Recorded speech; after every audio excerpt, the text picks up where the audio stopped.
રાજ્ય સરકાર મંત્રી બચુભાઈ ખાબડનો હુંકાર, લડવાવાળી તમામ પાર્ટી ગઈકાલથી ખતમ થઈ. ભાજપ સામે હવે લડવાવાળું કોઈ રહ્યું નથી.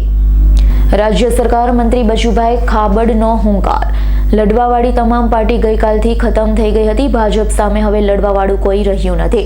કોંગ્રેસ 2 આંકડા સુધી પહોંચવાની નથી. ભાજપ 10 લાખની લીડથી જીત મેળવશે તેવો દાવો વ્યક્ત કર્યો છે.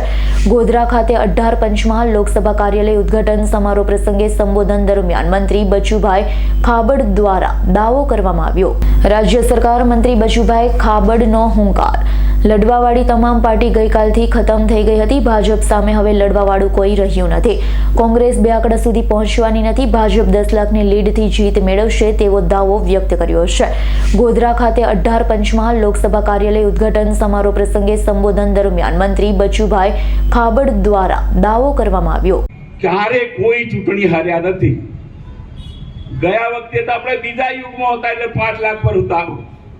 આ વખતે પહોંચવું પડે કે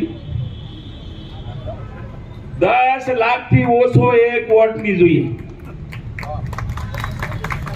તમારી સામે લડવા વાળો કોણ છે તો મને કહો. કોઈ પોલિટિકલ પાર્ટી આ દેશમાં ગઈકાલથી ખતમ થઈ ગઈ મારો ભાઈ. પેલા ભેગાથી લાઈ ટોળી આખી ઉખરી ગઈ અને કોંગ્રેસને હાવ ગાળા દેવાનું બંધ કરી દો. એ 2 આંકડા સુધી પહોંચવાના નથી આ ચૂંટણી. તો આ તમારા સિવાય કોણ છે? તમે કદાચ ના કહેવા દો ને ભાજપને વોટ નથી આલો, પેલો કે ભાઈ તું તારું કામ કર, અમે ભાજપને મોદી સાહેબ સિવાય અને બાબારામ સિવાય બીજું કામ નથી કરવાનું. એ સંકલ્પ ગઈકાલે પૂરા દેશ અને વિશ્વએ લીધો છે. આ નાની મોટી ભારત વર્ષ માટે ઘટના નથી મિત્રો. આ આપણે ખાલી આંગળી પકડીને એને જોડવાનો છે, એને સાથે રાખવાનો છે. અને મોદી સાહેબની જે કલ્પના છે એને હું દૂર દેખતો નથી.